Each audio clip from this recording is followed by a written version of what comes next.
കണ്ടറിയാൻ കഴിയണം. എന്റെ പ്രശ്നം എന്താ, അത് കണ്ടറിയാൻ കഴിയണം.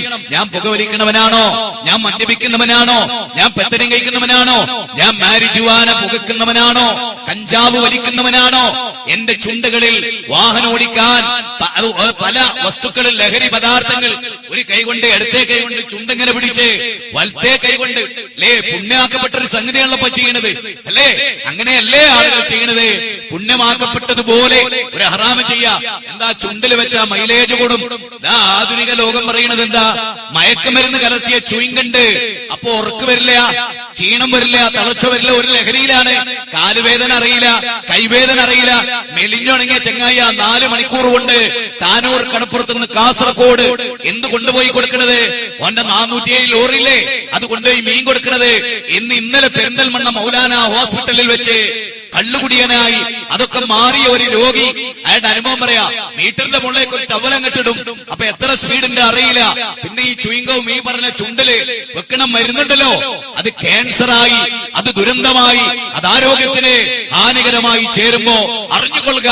ജീവിതത്തിന് ഈ ലഹരിക്കപ്പുറത്ത് അറിയും. ഓവുചാലുകളിൽ വീണ്, ഓടകളിൽ വീണ്, അങ്ങാടികളിൽ വീണ്, ഏതെങ്കിലും ഒരു ഓട്ടത്തിനിടയിൽ ടിപ്പർ ലോറിയിൽ ജാമായി മരിച്ചു പിരിയുമ്പോ ഓർത്തുകൊള്ളുക, എന്റെ ജീവിതം നശിപ്പിച്ചതിന്റെ പിന്നിൽ എനിക്ക് തന്നെ വലിയ പങ്കുണ്ടെന്ന്. അപ്പൊ വ്യക്തികളോടാണ് ആദ്യം.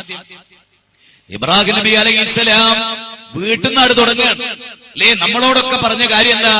യാ അയ്യുഹല്ലദീന ആമനൂ, സത്യവിശ്വാസികളെ, ഖൂ അൻഫുസകും, നിങ്ങളുടെ നഫ്സിനെ നിങ്ങൾ കാത്തോളി, വ അഹ്ലീകും, നിങ്ങളുടെ കുടുംബത്തെയും, അന്നാറ, കത്തിജ്വലിക്കുന്ന നരകത്തെ തൊട്ട് സ്വന്തത്തെ കാത്തോ.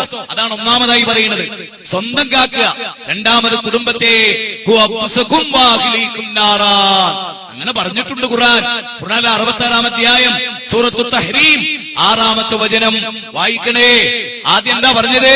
യാ അയ്യുഹല്ലദീന ആമനൂ ഖൂ അൻഫുസകും വ അഹ്ലീകും നാറാ വഖൂദുഹാ അന്നാസു വൽ ഹിജാറ അലൈഹാ മലായികത്തുൻ. അതേ, പരിക്കന്മാരായ ചില മലക്കുകാരുണ്ട് കാവൽക്കാരായി. തീർന്നില്ല, ആ നരകത്തിന്റെ അഗ്നിയിൽ കരിങ്കല്ലും മനുഷ്യരും കത്തിക്കപ്പെടും. അവിടെ നിങ്ങൾക്ക് രക്ഷപ്പെടണോ? നിങ്ങളെ നഫ്സിനെ കാത്തോളി. അപ്പൊ ഒന്നാമതായി ഞാൻ പലപ്പോഴും ഇവിടെ ടാക്സി ഡ്രൈവർമാര്, ലോറി ഓടിക്കുന്നവര്, നിങ്ങളൊക്കെയാണ് പേക്കാനേറെ സാധ്യത.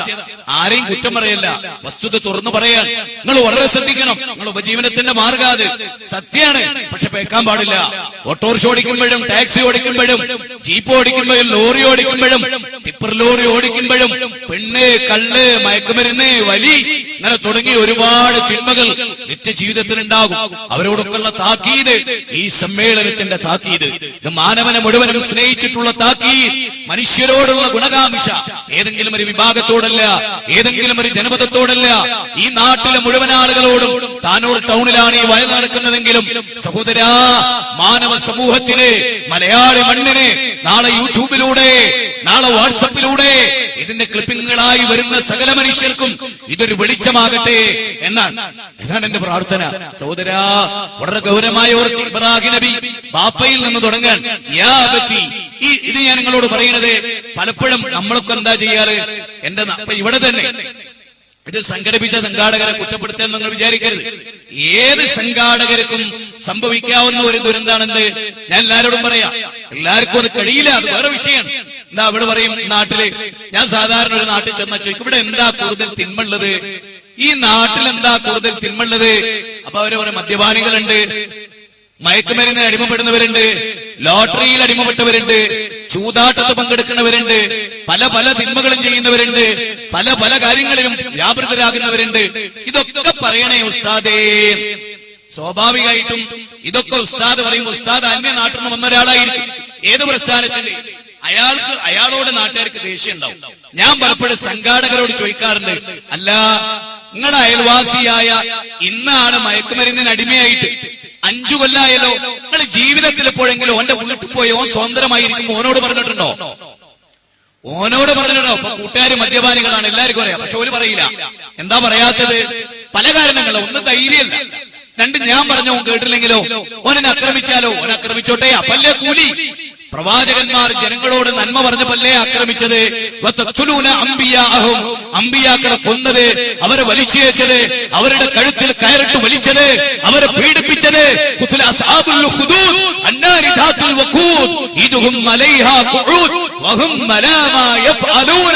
بالمؤمنين شهود وما نقم منهم إلا يؤمنوا بالله العزيز الحميد الذي له ملك السماوات والأرض والله على كل شيء شهيد.